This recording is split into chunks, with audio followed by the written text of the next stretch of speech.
Welcome back, everyone. In this video we're going to be going over 3 languages just like last time, and in this one they're going to be Dutch, Afrikaans, and German. So for a quick recap of what these languages are, if you look at this map right here, we've done French before, German is over here in Germany, you have Dutch in the Netherlands, and a little bit of Belgium, and then Afrikaans is a blend that happened when Dutch settlers and colonists went to Africa, which is why you have Afrikaans. So we're going to be taking a look at these languages, some words, their pictures, spelling patterns, and just getting a feel for how these words are spelled when they come into English. So let's start off with Dutch. These are the images I showed back in my summer workshop. There are 1,632 words in the English dictionary that come from Dutch origin. Of those, 185 have both Dutch and Afrikaans, and there's a total of 332 words that say they have Afrikaans etymology. The Netherlands often evokes images of windmills, tulips, Van Gogh, and many other cultural elements, and we can get started with a couple words that include the aw sound. So here you have matros with the aw sound. It's the open vowel. It's usually an O, which you can also see in babayan over here. But the second part of babayan also has the AA. Now, this AA is replicated in advocaat. This advocaat is an eggnog that's chiefly mixed in Holland, made from egg, sugar, and brandy. It comes from the Dutch word advocaat, which means lawyer, because this drink sort of soothes the throat, which is especially helpful when lawyers have been talking for a very long time in the courtroom. You also see it in words like hogars, this is a kind of boat, and a rodzal. Marathon, my computer's frozen again. So a rodzal is an assembly hall that belongs to a legislature. Zaal means hall in Dutch. The oo sound can be spelled either with an OE, usually, or occasionally with an OO. So you usually have cases like boedelhouder, who is an administrator or a trustee of community property. Avondbloem. Guess what this word means? It means a flower that blooms in the evening. Avond means evening, and bloem means flower. And galjoen here is a type of fish. But occasionally you'd also have the OO, like rui grass. Note that this type of grass has only one S in the GRAS. It's an African veldt grass that's valued for grazing, and you also see the same spelling pattern in words like a water zooey, a stew of chicken and seafood and vegetables in a seasoned stock, or spoor, in this case animal fingerprints or droppings or tracks they've left behind. Continuing with the vowels, you have the I vowel. This can be tricky in Dutch because occasionally you have the UY, like skite, it's a kind of boat, a bluff-bowed Dutch boat used on canals and for coasting. But in other cases you have an IJ. The Rijksdollar is the modern Dutch 2.5 guilder piece. It used to be issued up until 2002. And you have words like rijsttafel. This is a Dutch meal in Indonesia, consisting chiefly of rice and small portions of a wide variety of meats and vegetables and other curries.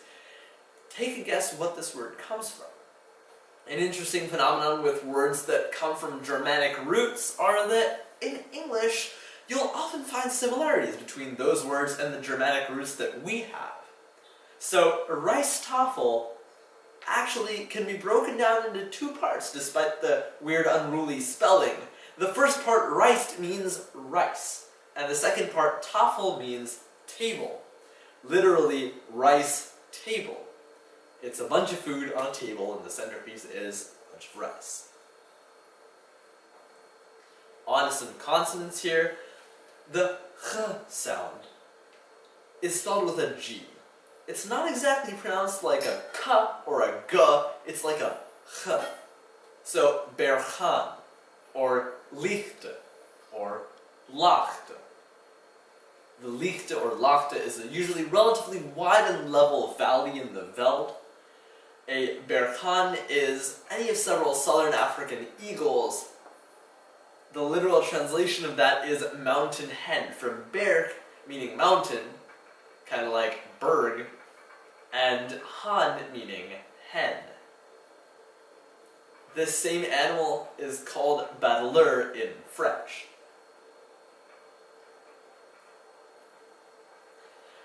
The ow sound, if you remember the boat, previously we talked about the boat called a skite. Here you have a boat called a scow. This one is spelled S-C-H-O-U-W. Keep in mind that there's another boat spelled S-C-O-W. That's different. This one is Dutch. You also have words like scout, a Dutch bailiff or sheriff, with an S-C-H-O-U. And here you have boekenhout, a small tree of the beech family. All of these have an O-U. This one has an additional W. And like I mentioned previously, how you have the grass, like rooigrass, grass, that grows in the veld and the valley. The veld means field. The bush veld is the southern African veldt characterized by shrubby and thorny vegetation. There's a lot of open grassland in sub-Saharan Africa, especially in places like South Africa where many Dutch colonies were. So you have many words that relate to the fields and animals that live there, as you'll see in just a moment. But before that, we also have words like folk, volksraad, for example. There was another word similar to this previously, raadzaal. Here, volksraad means a legislative assembly of the people, the parliament. Volk, people, and raad, council. There's also a word here I've thrown in the vowel A. If you hear something with an A, it's likely going to be a Y, because it's actually just that sort of pronunciation quirk. Troste is a way to transliterate this. It has that Y, be careful. Just like scow and skite, here you have another sk in the beginning of a boat word. Here you have skokker, S-C-H-O-K-K-E-R. You have the skipperkie, the Belgian breed of small, stocky, black, tailless dogs. And then the ch sound is usually a TJ. You have kachang, which is pigeon pea, and you have dubbeltje, a formerly used silver coin of the Netherlands. Now, on to Afrikaans. This is the intro that I had in my summer workshop. Afrikaans is spoken by a lot of people, around 6.2 million around the world. People who speak Afrikaans can be found not only in South Africa, but also Namibia, Botswana, Australia, New Zealand, New Canada. It originated, like I said, from Dutch and developed in South Africa. It was originally spoken by Dutch settlers there. And, like I also said, there are many words that are describing the native flora and fauna of the region. Here you have many antelope words that are all united by a common suffix, bok. Bok means buck. It's a male antelope. Over here on the left you have a klipbok, also known as a klipspringer. Klip means cliff. This antelope lives on the rocks.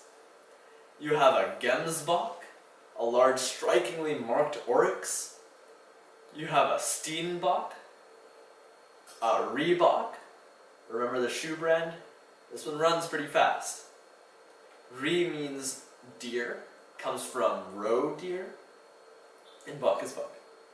You have the rudebok, the impala. It used to be from rudi, meaning red, because as you can see it is red. And here you have a springbok. If you want to have a couple laughs, look up a video of springboks in the wild. You can see this one mid-jump. It's quite a sight to see a bunch of them jumping around all at once. They're quite interesting. A swift and graceful southern African gazelle, the dictionary says, noted for its habit of springing lightly and suddenly into the air. The springbok. And then, just like buck is a suffix for buck, boom means tree. You have the durnboom. This is a thorny tree, a thorny shrub, so the spiky leaves, because in Afrikaans doorn means thorn. You have the kurboom. It has very pretty flowers, and in Afrikaans, kur means choice, the choice tree. You have the witteboom. You see how those leaves have a whitish coating on the top? That's because witte means white, so it's the white tree. You have a naboom. This one is interesting because it actually looks kind of like a candelabra. And you have the wonderboom. In Afrikaans, this literally means the wonder tree. It's a fig with fruits borne along the branch. It's kind of a cool plant. And here, for some sound pronunciation connections, the V sound in Afrikaans is usually spelled with an F. In words like, I mixed that up, sorry. The F sound is usually spelled with a V letter. So words like vetkosi or veldskoot, it's not pronounced always with a V, but it's usually spelled with a V for the F sound. Voortrekkers are South African pioneers, if you think about the root for, like before, and then trekker, someone who's trekking, an emigrant. You have a voetganger. This is a kind of immature wingless locust. Because it's immature, it can't fly yet, so voetganger literally means pedestrian, from voet meaning foot. And then over here, remember how boom means tree? This also applies not just to the trees themselves, that was when it was a suffix, but when it's a prefix, you attach a modifier onto the end. So you have the boomdassie, that's a tree hyrax, it's an animal that lives on the trees. And you have boomslang, that's a tree snake, slang means snake. And it's quite literal and very interesting to just call a tree snake.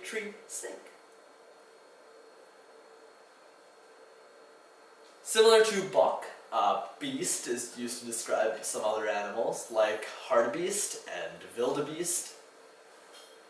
And then kop means head. So there are a couple interesting variety of animals and conditions that have the root kop in them.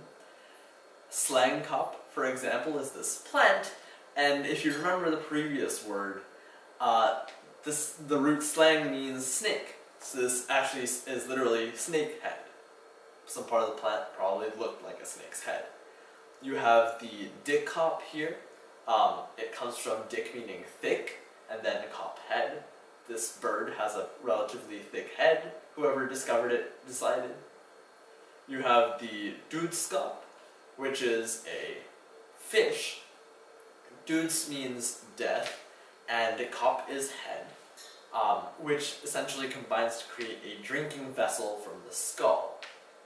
And then gildekop is a photodynamic disease of southern African sheep, because some plants can make you sensitive to certain stimuli, like sunlight.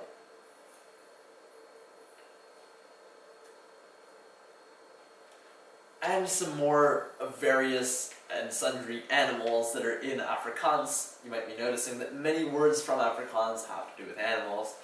You have the aardvark, which some of you might have seen with the AA, puts it at the front of many dictionaries. Platana, this is a kind of frog, a clawed frog. The quagga, it's a wild donkey that's related to zebras. The dhow, this is Burchell's zebra. The kingklip, a mottled eel. And the bokmakiri. This is a very interesting bird, not only because of the way that it's spelled with the K-I-E-R-I-E, but also because the name of this bird is actually onomatopoeic. If you look up a video of the bokmakiri, you'll find that it actually makes a call that sounds like bokmakiri. It's quite interesting, and I'll let you do that. But for us, it's time to move on to German.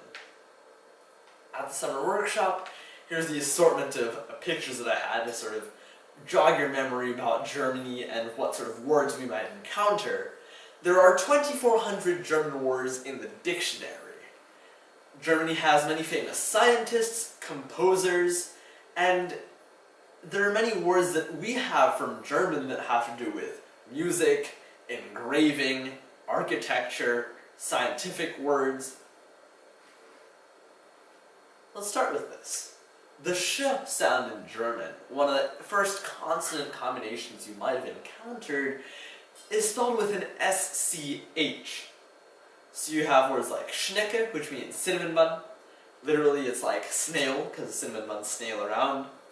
Schiller, lustrously or resplendently iridescent coloration, like this beetle.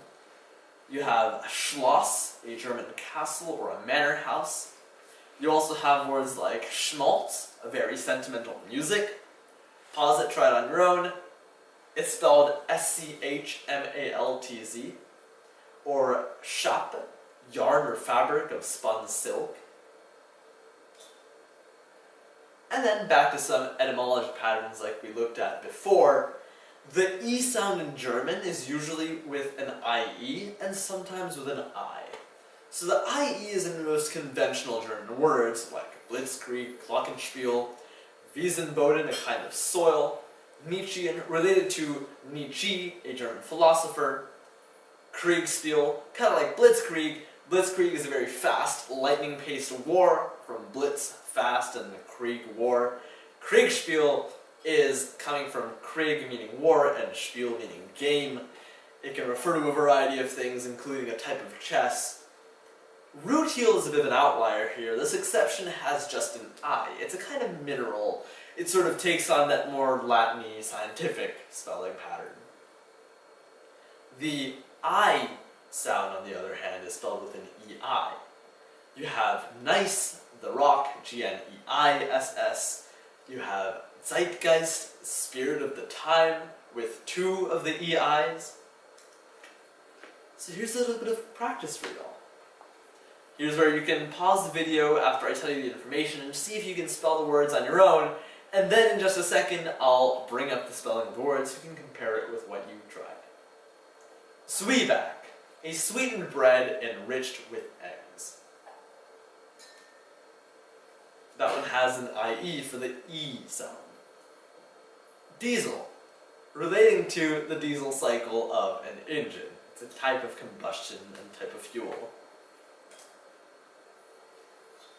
Minnelied, a song of or in the style of aristocratic German lyric poets and musicians. Minnelied. Eigenvector, a characteristic vector used as a mathematical term. Eigenvector has the EI for the I sound. Dreikanter, a three-faced pebble that has been polished and faceted by wind-blown sand. So, you might know that drei, 1, 2, 3, means 3 in German. So this is a rock that's been laying there in the desert, and the sand has come and eroded it from 2 directions, so it's ended up with 3 faces, like a triangular rock. And caffeine, the savior of many of us, the bitter alkaloid found in coffee or tea. That. So let's take a look and visualize some of these words. Dreikanter, like I mentioned, over here. You have Zwieback, a type of sweet bread or roll. You have nice, the rock. Wiesenboden, the dark, rich soil. Kriegspiel, here, a war simulation almost. Rutile, Nietzschean, related to Friedrich Nietzsche. And for some more patterns. In German, the F sound is interesting because it can be spelled a couple of different ways.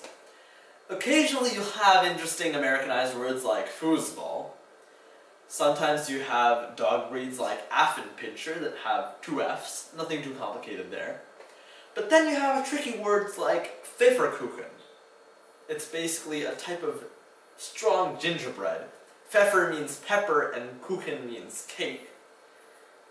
Pfefferkuchen starts with a PF for the F sound, And then in the middle, the F sound is spelled with an FF. So two ways to spell that same phonetic pronunciation. And occasionally, like verboten or Verstand, you will have a V standing in for the F sound. But then, that's if you have an F sound. In German, most of the time, if you have a V sound, that's going to be a W over there. Here you have the European bison called a Wiesent, that's with a W. You have the Wedel, the Weimaraner. You even have the Wehrmacht, the armed forces of Germany, basically war might, and all of those have the V sound spelled with a W. Some more practice for you. Schiffli, a complex, powered, essentially, sewing machine for embroidery designs and lace patterns and textiles. Two F's there for the F sound. Hasenpfeffer, a stew of rabbit meat. There. Same as Pfefferkuchen, pfeffer means pepper, and that brings you that double combination of consonant complexes. Herrenvolk, a German nationalistic group that believes itself to be racially preeminent. Herrenvolk, where the F sound is spelled with a V there. Wagnerian, relating to, characterized by, or resembling the theories or style of German poet and composer Wagner. Wagnerian. Weltanschauung, a philosophy on life, an outlook on the world. This is a tricky one. That. So, Welt means world, but then Anschauung is an interesting portion to spell because of that tricky double U, not the W, but the two U's in the, right there. And then Weltpolitik, international politics, is spelled like that, from Welt meaning world and Politik, politics. Here to help you visualize, you have Wagnerian there, the composer, the Wiesent, the bison, Affenpinscher and Schnauzer, two German breeds of dogs. Here you also see a consonant cluster. German has a lot of tricky consonant clusters where you just have bunches of consonants combined together. Make sure that you decode that into all of its constituent components. Don't let that trip you up. Pfefferkuchen, the gingerbread, and Schiffli patterns there. And also, for the ts sound in German, you usually have a tz in words like schnitzel or Nietzschean, but occasionally in words like Zwittereien, you will have a z. In that case, it's because of the zw that you have a zv, and that can sound like a ts. The k, if you remember Pfefferkuchen, you can have a K, like Kobold and Geopolitik, geopolitics, or a CK, like Nockerl or Fackeltanz. Don't be confused by the proximity between the German K and the slightly more guttural K, like in Pfefferkuchen. The K is there at the beginning of Kuchen, but the second is almost like farther at the back of your throat, and that's usually a CH. More practice here. Patzer, an inept chess player. There, the ts has a TZ. Clausewitz, an expert on military strategies. There, named after a person, WITZ. Weltschmerz, sentimental pessimism. Welt meaning world and Schmerz meaning pain. Abendmusik, an evening performance of religious music.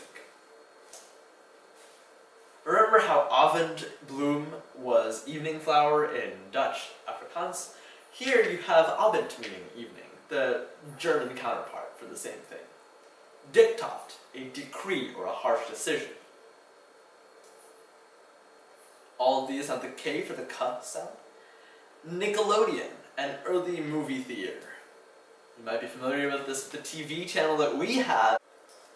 And that takes us to the final visualizations of German, the ts sound and the k sound. Over here you have Schnitzel, which is a veal cutlet. You have a kobold, the mythical creature who's trying to interfere. You have a Fackeltanz, music for a ceremonial torchlight procession celebrating a royal marriage in German courts. You have a Nacherl, a rich light dumpling, Nachtmusik, and Zwitterion, a chemical complex. So, that concludes the combination of Dutch, Afrikaans, and German. Thanks so much for watching, I hope that helped, and I look forward to seeing you in the very next video.